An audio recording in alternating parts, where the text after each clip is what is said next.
Dans la Bible, le temps du sommeil est propice à la visite de Dieu. Une nuit, Jacob fait un songe. Des anges montaient et descendaient le long d'une échelle dressée entre le ciel et la terre. Le Seigneur se tenait près de lui et lui dit « Je suis le Seigneur, le Dieu d'Abraham, ton père, le Dieu d'Isaac.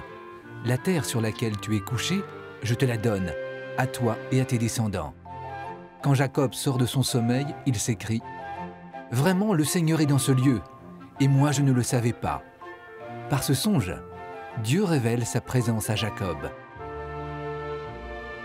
Les peuples de l'Antiquité voient dans les songes le moyen pour l'homme d'entrer en communication avec le monde surnaturel.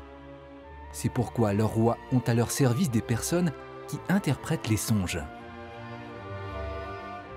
Mais dans la Bible, quand le Dieu d'Israël envoie des songes aux rois païens, seuls les serviteurs du vrai Dieu sont capables d'en expliquer les mystères.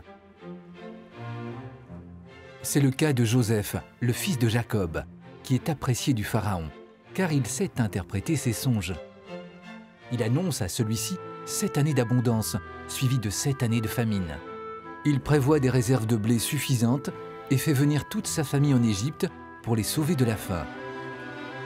Par Joseph, Dieu conduit son peuple et celui-ci prospère. De même, pendant le temps de l'exil à Babylone, le prophète Daniel interprète les songes du roi et l'avertit de ce qui va lui advenir. Daniel a lui-même de nombreux songes qui révèlent le visage et le projet de Dieu pour son peuple Israël. Dans le Nouveau Testament, comme pour les prophètes, Dieu éclaire ses serviteurs par des songes.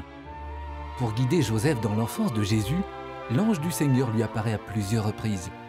Après la nativité, il lui dit dans un rêve « Lève-toi, prends l'enfant et sa mère et fuis en Égypte.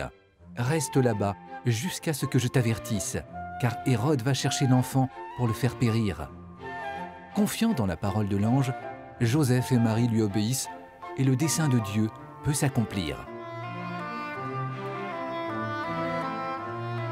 Dans les Actes des Apôtres, Saint Paul est réconforté et guidé dans sa mission par des visions nocturnes.